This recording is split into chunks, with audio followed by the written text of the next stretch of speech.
medicine program at Cleveland Clinic, which is one of the most world-renowned institutions for a lot of different things, made this statement: it's food. We now know that food is information, not just calories.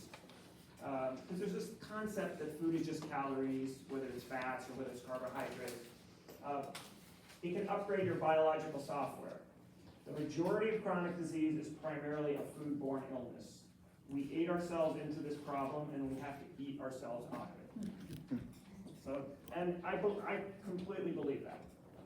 When you eat, and what you eat actually turns on and off certain genes. It activates certain parts of your DNA. It actually does things that expresses certain proteins that may be harmful or helpful to you, just based on what you eat. And people don't think about food that way, but we really should. So I showed this slide last week, and it basically compared from the 1970s to 2014, I believe, all the food that was produced in the United States and kind of what categories of it. And if you look at the ring in the inside, it's about 2,000 calories, and this is per person per day. And if you look at the outer range, just under 2,400 calories. So in the span of about 40 years, we've increased the amount of calories the average person is eating by about 20 to 25%. So that's the first issue. The second issue is what types of foods.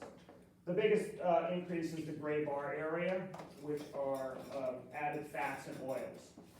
So can anyone tell me what the three major commodity crops are in the United States? Corn, soybeans, and wheat. Yeah, so let's think about that. Corn, right? High fructose corn syrup, and feed for cattle and other animals. Soy, soybean oil, and other cooking oils. And wheat, refined grains, right? Those three commodity crops, and we see them on the farms around here. It's interesting because when farmers go to plant their crops, they need to get crop insurance, especially if they're doing it at scale, if there's a drought, if there's a flood. They can only get crop insurance on certain crops, including those commodity crops. They don't get crop insurance for plant and vegetables. So we're almost, it's a self-fulfilling prophecy that we put out all of these crops because we want farmers to grow it. And farming is a hard life, I know, because we actually have a farm in Montgomery County. I'll talk about that in a minute. And you want to make sure it's successful, right? So you're going to grow what's going to allow you to be able to take things to the market. So when the food companies determine that we have all these refined grains, all this soybean oil, all these high fructose corn syrups, we thought about things that we can make with it. So anything that you go through the grocery store, Harris Teeter across the street, you walk through the middle of the store, you pick up a bag, and it's going to talk about enriched flour, and it's kind of talk about soybean oil and other oils that are in all the processed foods. So we have to kind of be cognizant, take a step back and look at kind of what we're doing in the environment. Somebody mentioned, am I going to talk about organic and non-organic? I'll only say that, and I said it last week, there's a website called the Environmental Working Group, EWG.org. They actually rank foods based on pesticide load, and it will tell you which foods you should definitely buy organic. It's called the Dirty Dozen. And there's the Clean 15, which are conventionally raised vegetables that you can certainly buy that have a lower pesticide load. But if you can't buy all organic, which there is some marketing associated with organic, I will readily admit that, but in general, the studies that have been done show much lower herbicide and pesticide loads on the organic crops than on conventionally raised agriculture. Any questions about that? All right, we have to be number one in something. So we're on the top of this list. This is from the Organization of Economic Cooperation and Development. It looks at, as I think I showed a slide last week, the 35 or so industrialized countries, ranks it on a lot of different demographic, economic indicators, including health statistics. 40% of all adults in the U.S. are obese. By the time you reach 60 years of age in the United States, you have a 1 in 2 chance of being diabetic or pre-diabetic. and we believe that's an underrated, an undercounted statistic. So by the time you are 60, 1 out of every 2 people in this room will either have diabetes or prediabetes. That's just what the statistics say. That may not be representative of the people sitting here, but that's just what the statistics say. I'll call your attention to the lower part of the graph, the third from the bottom, Italy, the land of pasta and pizza. They don't eat pasta and pizza every day. My Italian ancestors, I think it was 9% obesity rates. They are famous for the most famous nutritional regimen in the world, which is? Mediterranean diet, right? We'll talk about that in a minute. What constitutes obesity?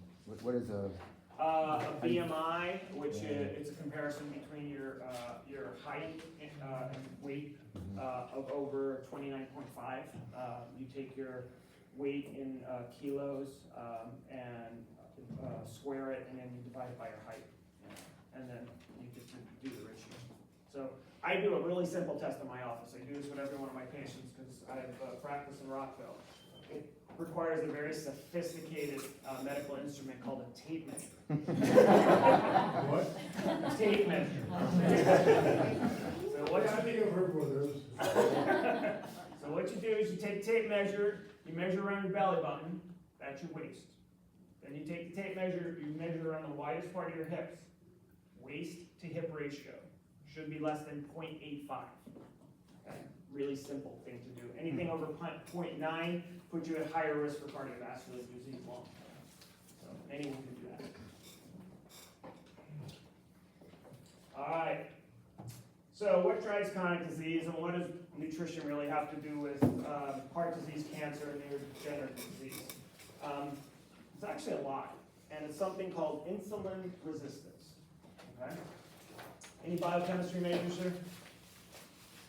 Yeah. Okay, you got to keep me honest then. So I'm going to describe a little bit of biochemistry. I'm going to show the picture in a minute, but I want to kind of give you the context of what I'm going to talk about. So your body is really designed to do one of 2 things. If you think about it in very simplistic terms, overly simplistic. One is to process nutrients so you can survive. And the other is to repair itself, right? So throughout all of history, ancestrally, we had periods of feast and periods of famine, right? And there was a heck of a lot more famines than there were feasts, right? Except in modern times, where we have just about as much calories as we could ever possibly want. So, but the genetics that we're still working with are based on the feast and famine argument. So if you present your body with food, it's going to process it because your genetics, your DNA believes at some point you're going to have a famine, and you're going to have to store that, and you're going to have to store that energy for later use. Okay? So insulin resistance, when you take in calories, primarily carbohydrates, to a less extent protein, and to a very minor extent fats, it turns into sugar in your body when you take in a carbohydrate. You eat a bag of chips, you eat dinner, you have potatoes, you have rice, raises your blood sugar level, right? And then what happens is your pancreas, which sits right behind your stomach, squeezes out insulin. Because your body does not like a high blood sugar level. It wants to keep a blood sugar in a certain range. And when insulin is released, it pushes the sugar into 2 main places. One, it goes into your muscles, and the second part is it goes into your liver and is stored as fat. Okay? So over time, the more and more calories that your body sees in excess, you start stressing the pancreas. So you can't push out as much insulin over time, and then your blood sugar starts rising, your hemoglobin A1C starts rising, and then you get prediabetes and diabetes. Okay? So, but what's the biochemistry behind it? So the other thing insulin does, which not a lot of people recognize, is it tells your body to store fat. Okay? It actually prevents your body from breaking down fat. Okay? So as insulin is released, it's going to drive blood sugar into the muscles and into the liver, and it's going to tell your body, store more fat, don't break it down. And not a lot of people know about that second part. They know about the first part, they don't know about the second part. So what does that mean inside your body? So here's the picture. I think I may have reproduced it on here. Your hand up. You did. So pancreas in the center of your stream excretes insulin, tells your liver, store fat. Okay? Don't break down fat, but store fat. So how does your body store fat? Well, it stores it in the form of what are called lipoproteins. Everybody knows what these are because your doctor checks them when you get your yearly physical. HDL, cholesterol, LDL, triglycerides, right? So your body stores these in packets of fat, sends it out into the bloodstream to eventually be stored in certain areas. A couple problems with that over time. Number one is, as more and more of these lipoproteins are formed, they start banging against the inside lining of your blood vessels. And every once in a while, it kind of gets underneath that first layer of blood vessels. And it starts an inflammatory reaction. Heart disease is a disease of inflammation. It's not a disease of LDL. I know a lot of people are probably taking statins in this room. I intermittently take mine too. But it's not a disease of LDL, it's actually a disease of inflammation. And inflammation is what causes the problem. So over time, that little picture on the right, which is that little donut, is plaque. And over time, it gets narrower and narrower and narrower, and either you get a clot that develops on that, or it just completely blocks off, and you have either a stroke or a heart attack, depending on where that blood vessel is. It can also happen in the kidneys too. The other thing that this insulin does is it stores it as fat in different areas, around your waist, around your kidneys, around your liver, something called fatty liver disease, which I'm not going to talk about. It's actually one of the most common liver problems now that is being diagnosed. Everyone used to think about fat as just fat, just extra pounds that we carry around with us. We actually know now that fat is a metabolically active organ. It actually triggers more inflammation. It sends out inflammatory mediators called IL-6 and tumor necrosis factor. So the more fat you have in your body, above a certain level, the higher level of inflammation that you have in your body. And that higher inflammation actually leads to the more of the right-sided picture, more plaque formation and narrowing of the arteries, and the problems that we all have. So one of the tests that I do for all of my patients is something called a CRP, a C-reactive protein. It's a general measure of inflammation in your body. It's a standard blood test that your doctor can order. I do it on all of my patients because I want to see kind of what's the general gauge of inflammation in your body. And then we kind of target therapies to kind of reduce that level of inflammation if it's above a certain level. Any questions on this? I know it's a lot of diagrams going back and forth. Good? I got one quick one. Yeah. So cholesterol is not your problem. Cholesterol is a reaction, you're saying? Cholesterol is a byproduct of what is the underlying issue, which is too much, usually carbohydrate ingestion, and certainly refined grains and what are called empty carbohydrates. So most doctors talk about you're obsessed with cholesterol levels and managing cholesterol Yep. levels. And what I'm hearing you say is that it's really the cholesterol is your body doing something because of some other underlying problem. That's exactly right.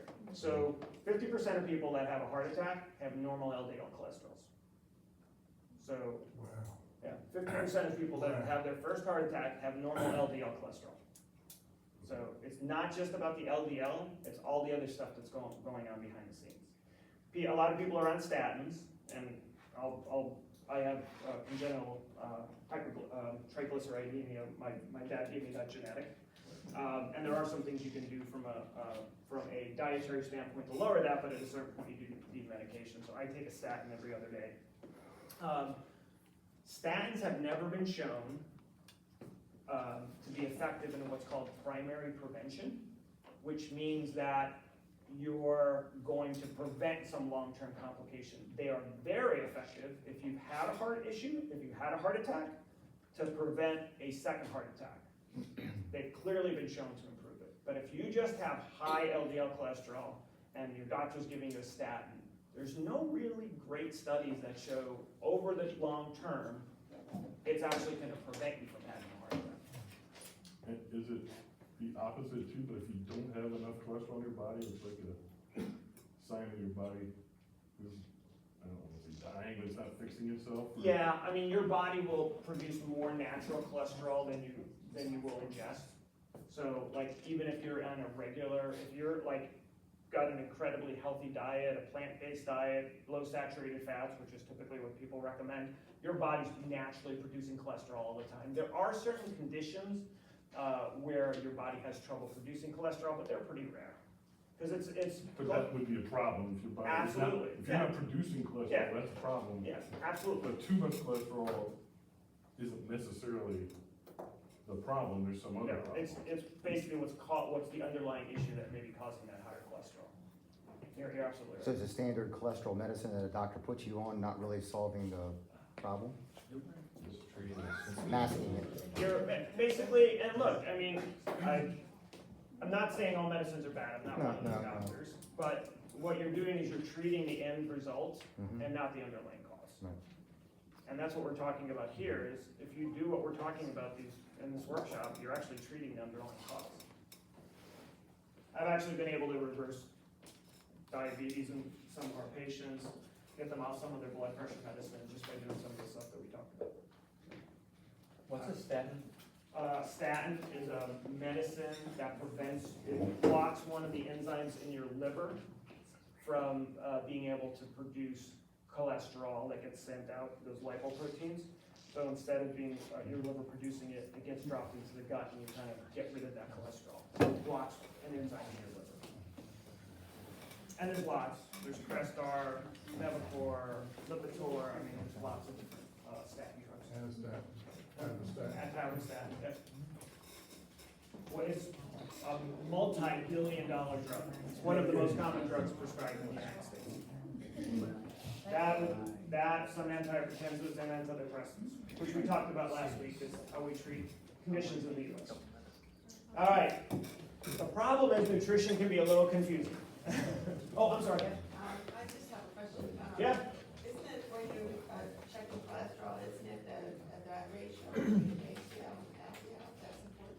Yeah, so I look at a couple of things. I look at total cholesterol to LDL, and you look at your triglyceride to HDL. So your triglyceride should be about 1-to-1 triglyceride and HDL. HDL is considered your quote-unquote good cholesterol.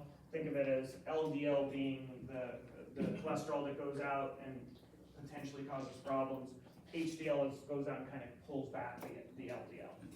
So, and you can increase your HDL cholesterol by exercise and some of the dietary things that we're talking about. But yeah, there are different ratios that you can look at, absolutely. And there's some interesting calculators. You can go online. There's something called a MESA calculator, M-E-S-A, where you can plug in your numbers and it'll tell you kind of your longer term cardiovascular risk. There's also one that they've been tracking for years and years out of Massachusetts. I think they're in the second generation of people now, called the Framingham study, that they actually have a risk calculator based on hundreds of thousands of people that they've tracked over time, that you can actually put in your individual numbers and kind of see what your risk is. Okay. All right, so there's lots of different diets out there, right? There's keto and paleo and vegetarian and vegan and, you know. So it does get a little bit confusing, and I readily admit that. It even gets more confusing for vegetarians, because are you vegan? Are you lacto-vegetarian? Are you pescatarian? I like the last one, the flexitarian. And I eat it every once in a while.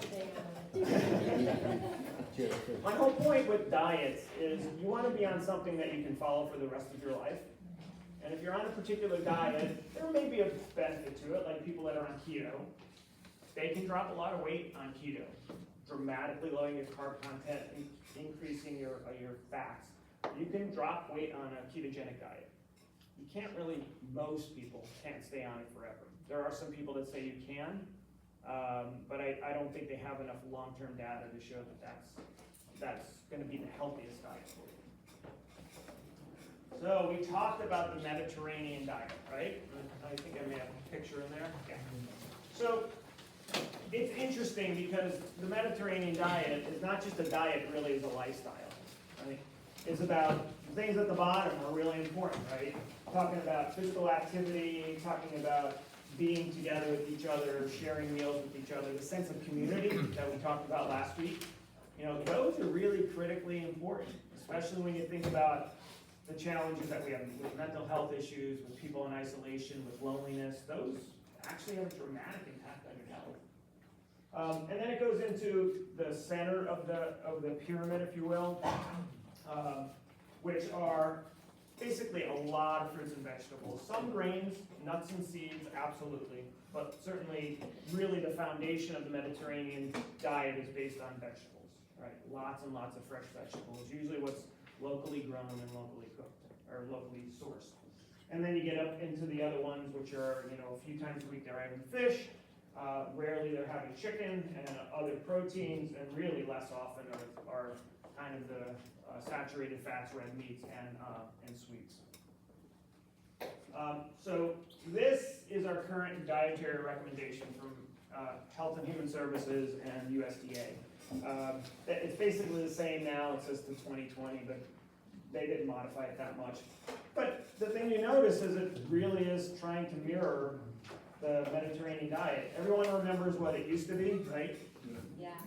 A food pyramid, right? What was on the bottom of the food pyramid? 6 to 11 servings of grain a day. So let's think back about that. So you only have 3 what are called macronutrients. You've got carbohydrates, which turn into sugar. You got protein, and you got fat, right? Those are the 3 macronutrients. So years ago, we had a lot of people in the government saying we should be on a low-fat diet, right? Well, if you're going to take the fat out of the diet, out of what you're eating, you can only replace it with one of 2 things. It's going to be protein or carbohydrates, right? And while we have a lot of proteins, the easiest thing to replace it with is the stuff that we're growing, is refined grains and wheat, right? So 6 to 11 servings of grain a day is not good for you. But a lot of Americans follow that advice for many, many years.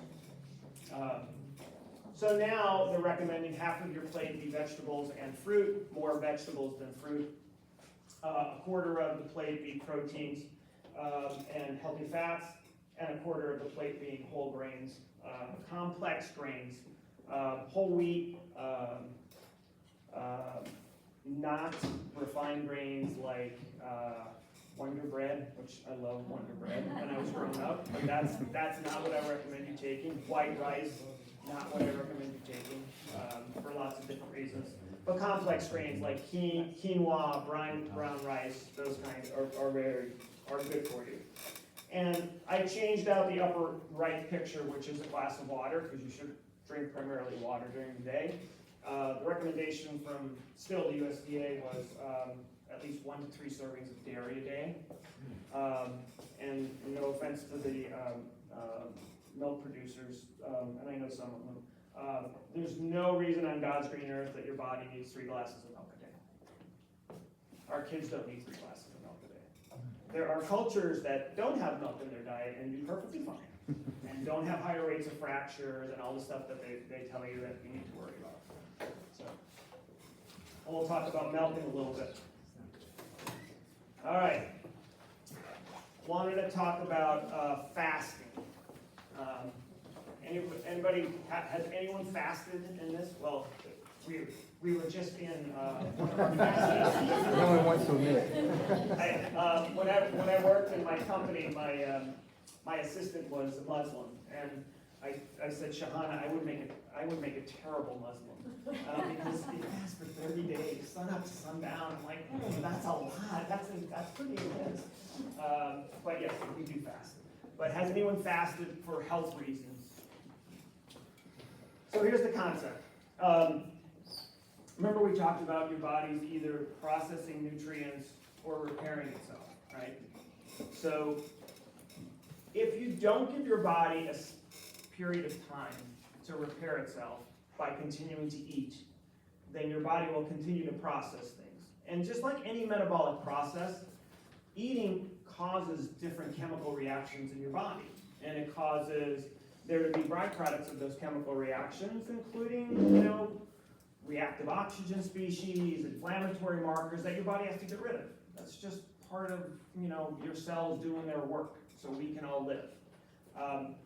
So fasting is a period where you're allowing your body to not take in any food, so you're allowing it to repair yourself. There's lots of different ways to do fasting. You can do every other day fast, where you eat normally one day and you eat a restricted number of calories the next day. You can do what's called 5-2 fasting, where you eat 5 days a week normally, and 2 days a week you restrict your calorie intake. What I tell my patients to do, and most people can do, and I do it, is what's called 12-3 fasting. From your last meal of the day to your first meal of the morning, when you break your fast, should be 12 hours. So eat dinner at 7 o'clock at night. You don't put anything calorie-wise in your mouth until about 7 o'clock in the morning. Now I extend that a little bit. I usually don't have breakfast until 10 o'clock. So I'm basically eating in about a 10-hour window, from about 10 o'clock in the morning till about 7 o'clock at night. So 8 or 9 hour window. And the other times I'm fasting. So I love Dove bars. I used to love my Dove bars. I used to have my Dove bar every time before I went to bed. I don't have Dove bars anymore. So don't have your midnight snack. That's, in general, not a good thing to have. So the 3, so that's 12 hours. Dinner until first thing in the morning, 12 hours. And then the 3, pretty simple, from the time that you eat your last meal of the day to the time you go to bed should be at least 3 hours. Because you should allow your body to completely, at least, have gone through the upper part of your digestive tract, your stomach, and your first part of your small intestine, so you can get into that repair mechanism. So that's usually not trouble. Eat at 7, you go to bed at 10 or 11, that's 3 or 4 hours, that's fine. So, yep. All right, Ask away. you say the body is either processing food or repairing. Yep. Does the act of putting food in your stomach or mouth, does that supersede the repairing? Like, does it, if it was repairing and you put food in, is it gonna stop repairing and go right to Yeah. processing? Yeah. So like, processing food is always, that's the first thing it does. It's always if it has prioritized. a choice. Yep, absolutely. It's always prioritized. What about taking like supplements before you go to bed? That's probably okay. If you're taking supplements with some water, that's not a problem. Yeah, that's not a big deal. Yep. So if I wanted to use fasting for weight loss, how do I know how many calories to take in during that processing time? That's a really good question. There's lots of different techniques or strategies. I mean, if you look statistically, most Americans are between 2,000 and 2,500. So if you keep your calorie intake to under 2,000, you're probably fine. Part of there was just actually, it was interesting. There was just a study released, literally like in the last 2 weeks, that actually looked at this issue, like what's the calorie impact of fasting? And the thought is that one of the reasons fasting works is because you're just narrowing that window enough that you just can't get in that amount of calories. So you're actually eating less from a number standpoint. So I'm going to pause here and say there's this kind of theory about why people gain weight, because of all the things that people come to me and Teresa, who's my health coach, who's sitting in the back, they come to me for a lot of different reasons, all unique, but there's common themes. And one of them is definitely weight. So, and people have this sense of, they've always been taught, you're eating too much or you're not exercising enough, right? I call it the glutton or sloth argument. Like, you're eating too much or you're not exercising enough. You've all heard that. You've heard that from your doctor. Well, very well meaning. I don't think that's necessarily 100% true, because I think that there's a huge impact of hormones, specifically in women, but also in men. One of the hormones we talked about is insulin, how much insulin you release or don't release. So I wore a continuous glucose monitor It's called a CGM for 3 months. Basically monitors your blood sugar continuously. I'm not diabetic, but I wanted to kind of see like which foods actually trigger my blood sugar to go up and which foods can I tolerate. So it was very interesting to me. I'm very carb sensitive. I kind of had a feeling that I was carb sensitive, but I didn't really appreciate it. So one day I mixed myself a bowl of home cooked oatmeal. It wasn't the instant, it was actually on the stove for 10 or 15 minutes. Threw a couple blueberries on it. And my blood sugar, I checked it before. You have this little app on your phone, because it's kind of stuck to your arm for 2 weeks. And it was around 100 or under 100, which is, obviously normal. I ate the bowl of oatmeal. 20 minutes later, it went up to 200. And it stayed there for about an hour. So I'm a healthy guy, right? But I am exquisitely carb sensitive. And I kind of knew that, but having that information actually was very enlightening to me. It's like, okay, I got to stay away from simple refined grains. I try not to eat them. It's not that I never have them, but I just know that that's something that I have to worry about. So there's this whole concept of like this hormone impact, whether it's insulin itself or other hormones, and certainly female hormones as they change as you age. Most of the women in this audience know you will put on weight over time. I mean, it's part of the change in those hormones over time. So it's not just you're eating too much or you're not exercising enough. I think that's an overly simplified way of looking at it. So there's this whole concept of how do you keep your insulin level as low as possible so your body's able to actually break down the fat that you may have in storage in your body. And I think that that's a good way to think about it. Other questions about fasting? Did I answer that question? But, so I listened to one of your things online about fasting, and you said that in the morning sometimes you take a supplement. I do. It may have been an amino acid or something? No, it's actually a ketone. It's called Keto Cream. It's a ketone powder. It's got what are called medium chain triglycerides. So it's basically a fat that I add into my coffee, because I have coffee in the morning. So it's if you ever heard of Bulletproof Coffee, there's this guy, Dave Asprey, that's kind of made a whole industry about it. It's basically medium chain triglycerides, a little bit of butter, which is essentially kind of what it is. And he mixes it in his coffee. They have different preparations that you can use. I use a particular one called Prove It. I put it in my coffee in my morning, and I really don't get hungry until about 10 o'clock in the morning. I'm fine from 6, I wake up at 6:30, and I'm fine until about 10 or 11 o'clock in the morning. That's not for everybody. I mean, if you're gonna have breakfast and you're hungry, and I do, but that's one of the things that I do is I use ketones to kind of suppress my carb cravings, because it's been shown to be effective. Because my body's using essentially a breakdown of a fat, the ketones, as its energy source, as opposed to the carbohydrate. Do you have like testing of your hormones to know like if you're in the normal range or if something's off to like rebalance it? Yeah, I mean, it all depends on individually what the situation is. I probably would say I test hormones in 20% of my patients, not all of them. We do metabolic testing on all of on everyone that comes into practice to kind of look at how you're processing food, to make sure you've got all the essential vitamins and minerals and your body is getting what it needs from your diet and from your nutrition. But it's not uncommon that we have to check hormones, especially if you're having profound fatigue and those kind of things, then we'll definitely look at hormone levels. Would you mind trying to summarize questions from now on? Oh, sure, absolutely. I just one more question. When you talk about carbs, though, you talk fruits are carbs. So Yep. you have good carbs and bad carbs. Absolutely, yeah. There are definitely good carbs and bad carbs, there's no question. If you're going to eat fruit, that's fine, because remember, in a whole fruit, you've got fiber in general, which slows down the absorption of it. Usually what I recommend is if you're gonna eat a simple carbohydrate, always have a fat or a protein with it, mostly a fat. Because that fat will slow down that rapid absorption of the carbohydrate that spikes your blood sugar and consequently spikes your insulin level. Yeah, but no, you're absolutely right. Fruits are fine. Whole fruits are fine.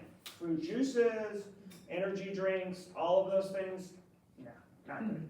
So, yep. I have a question. friend of mine, she's on a special diet down in Atlanta. Doctor put her on, she's lost like 30 pounds recently, and she told me that you're supposed to, when you get up in the morning, you're supposed to eat within 1 hour. Like, I'm like you, I typically get up 5:36 in the morning, I have a cup of my coffee, and I put MCT in it, and I put a little butter, organic butter, my organic coffee, and I also put like collagen in it, and I also put a pinch of baking soda because I heard it. Oh, you're putting everything in there. Neutralizes it.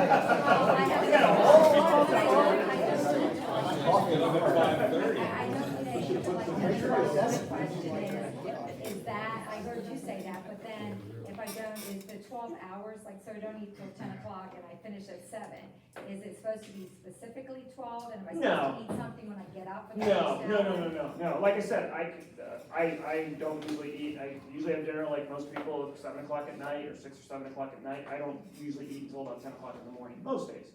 So that's like a 15-hour fast. I think that's perfectly fine. There are some people with certain conditions that they actually do recommend that they have more frequent meals. So in fact, I just talked to a patient today that was having some issues with high cortisol levels, and it's a stress hormone. So I actually recommend in the afternoon, I actually recommended that she eat something in the afternoon, because I think part of the stress is related to her blood sugar fluctuations. So it's got to be individualized for each person. In general, you don't have to wake up, breakfast is not your most important meal of the day, despite what we've been told. I think it's fine to pass on it some days. So. Yep. What about food combining? Like, Combining different foods and everything together? talk a little bit more about that. Types of food, or just individual foods combining? Yeah, I mean, I've heard that it's not good sometimes to combine different kinds of foods together.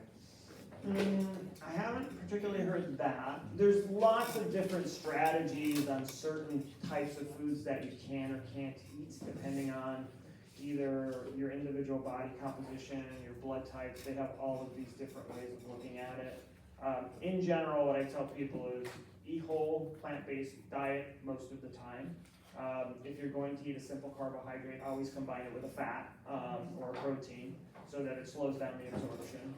But in general, I'm not too worried about combining different foods. So I may be just not aware of that, but I haven't heard that. Okay.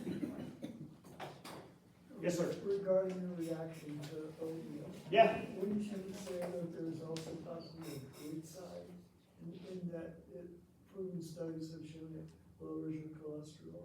Oh, yeah, absolutely. I mean, everyone's taught that oatmeal is a really good food because it's a complex carbohydrate, right? And it's supposed to kind of drop your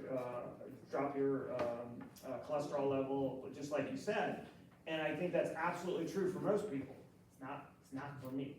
And that's part of it, is you kind of have to, everyone's individual, and you have to kind of know how your body reacts to certain things. No, you're absolutely right. Oatmeal, in general, is a very good food. There's no question about it. It's just not easy for me.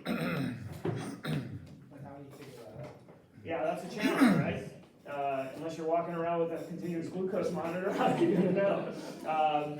We'll talk a little bit about the 10-day reset, because I think that that's one thing that I think is a pretty powerful tool that I use in a lot of my patients. But you're right, it is hard to, without that information, be able to say exactly what your blood sugar is or isn't doing. Yep. Just a quick question, are there disadvantages to being a vegetarian? Disadvantages to being a vegetarian. I don't think that there's, in general, if you look at most of the studies, and this is argued, there's the paleo group that just wants to eat animal proteins, and there's the vegans that wants to no animal proteins.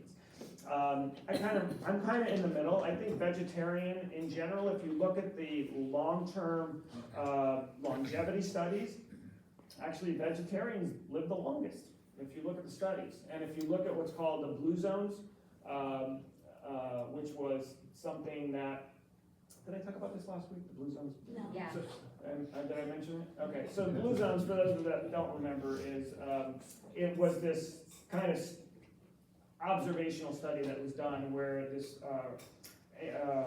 reporter for National Geographic, Dan Buettner, actually has written a bunch of books on it now, went to these different places in the world where people lived over 100 years of age at a much higher percentage than would be expected. It's called the centenarian study.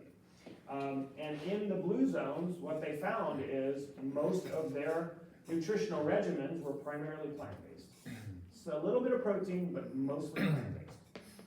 Whether it's the Seventh-day Adventists out in California or in Sardinia in Italy, you see the Mediterranean diet. There is some proteins in there, but the vast majority of it is vegetables. So the only issue with pure vegetarians is there are certain vitamins and minerals that you have to be careful about, that your body doesn't get, right? Things like B12 and omega-3 fatty acids. I mean, those are, Taking supplements. so I recommend that you take a certain supplement to make sure that you're not deficient in some of those. Yeah. I just want to say a quick thing about oats.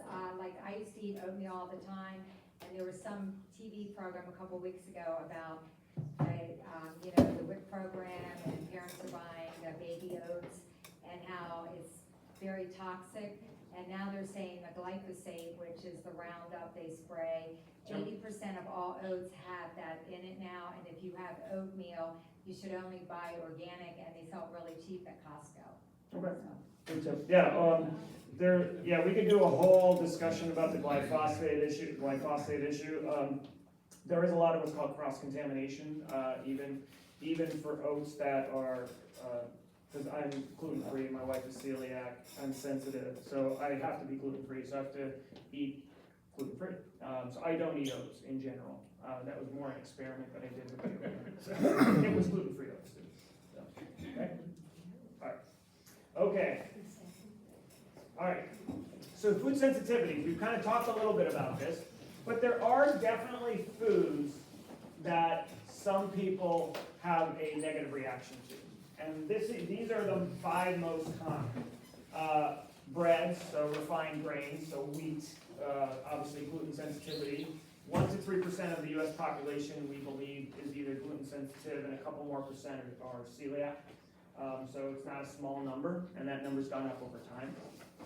Eggs, soy, corn, and the last one is dairy. We'll talk a little bit about dairy. So how do you determine if you're sensitive to these? Because sometimes the symptoms are not primarily in your gut. And Teresa can attest to this. We have patients that had joint pain and brain fog and chronic headaches and migraines that we did what we call an elimination diet, which I'll talk about in a minute, and the vast majority of those symptoms went away. Basically what happens is your body gets sensitized if you're sensitive to gluten and you don't know it, and you've been taking it for years and years and years. You may have some gut symptoms, bloating and diarrhea or constipation, or you may not. You may just have chronic joint pain, like I talked about last week with my wife. So the best way to do it is just take it out of your diet for a period of time. So how do you do that? This is probably one of the, I would say about 75% of the patients that we see, we put on a 10-day, what's called a 10-day reset, which is the handout that you have in front of you. So this is basically based on Mark Hyman's book. It's taken right out of his book. I just plagiarized it with my logo on top of it. But I'm going to give him full credit.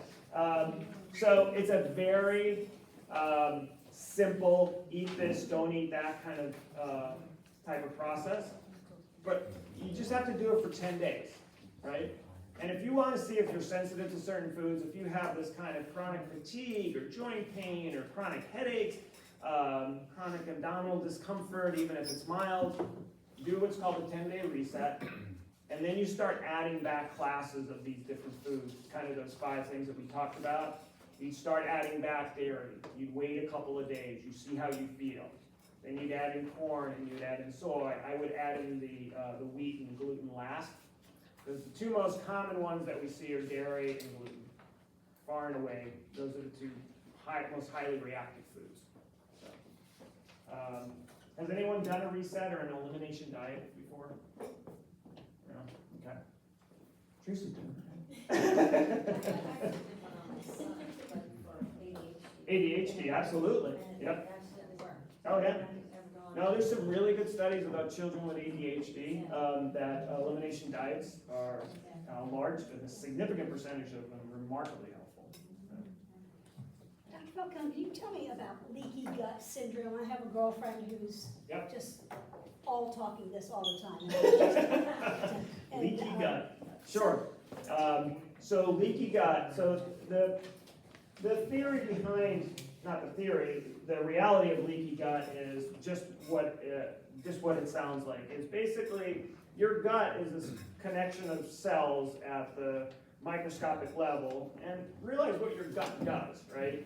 I mean, it's exposed to the outside, more of the outside world than any other part of your anatomy. Obviously, your skin is, but you're ingesting food which has bacteria on it, which has pesticides on it, which potentially has some toxins on it, microscopic organisms. I mean, you're taking that in on your food on a day-to-day basis.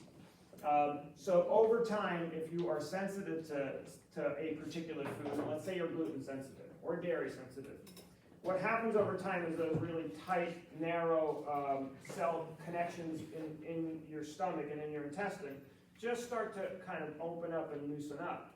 And what happens is, instead of normal proteins and very small molecules passing through that we use for energy, that your body just uses for energy, you start getting larger and larger molecules that pass through that area that's now open, and it starts triggering your immune system.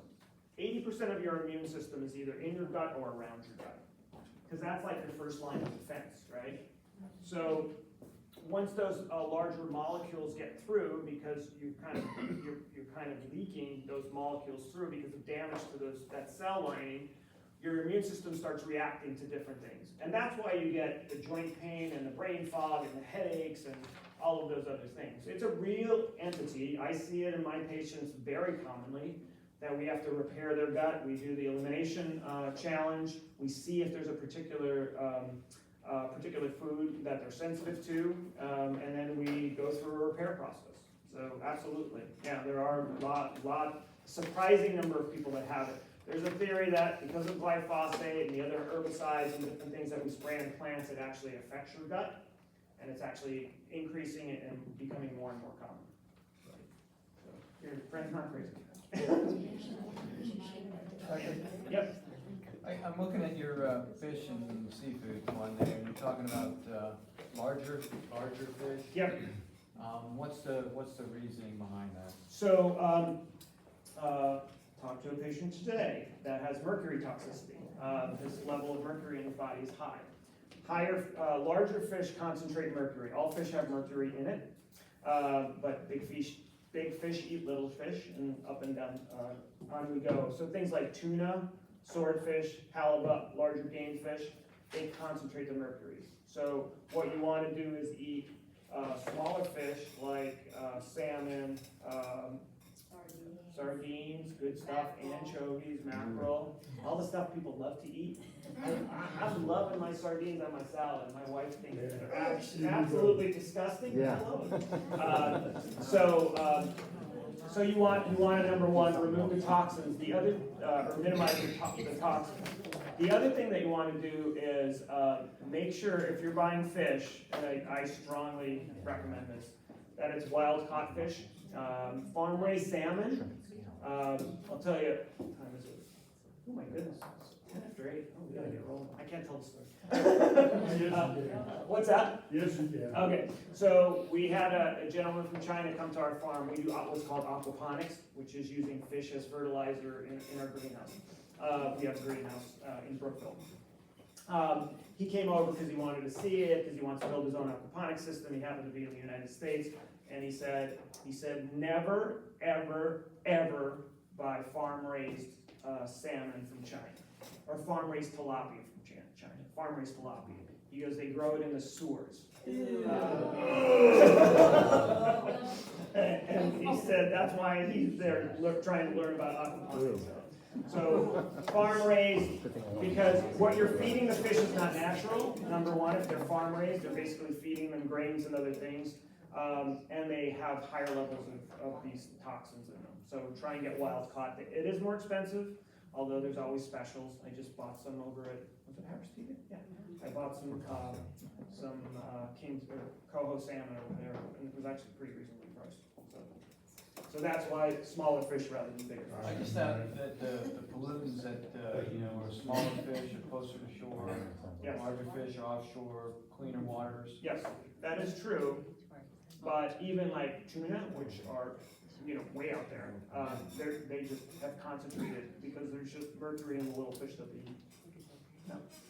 All right. Okay. So supplementation, I'm gonna go through this pretty quickly. I do recommend, and I test my patients for micronutrient deficiencies. Your doctor, the most common thing that people are being tested now is vitamin D, because you should be tested for it, because about over 50% of the people, certainly in northern latitudes, and we are considered in a northern latitude, have low vitamin D levels. Vitamin D is important for bone formation. It's also critically important for your immune system. So the likelihood is, I would say 75% of people in this room need vitamin D, unless you're spending a tremendous amount of time in the sun. And this is kind of what I commonly will supplement my patients with, and I do test for these, magnesium, B vitamins, and omega-3 fish oils. Those are the things that just in my testing comes up. Because while you want to have, there's this controversy that you're just taking vitamins and they end up in the toilet, right? Because it just passes through your body. May or may not be true, but there's a difference between a low level of a particular vitamin and what is the optimal level of your vitamin. I'll use vitamin D. According to all the studies, a level under 20 is considered deficient, that you need support, you need extra vitamin D. The optimal level of vitamin D is probably between 50 and 70. So between 20 and 50, you'd be considered normal, but you actually are not optimal. So you want to think about it a little bit differently.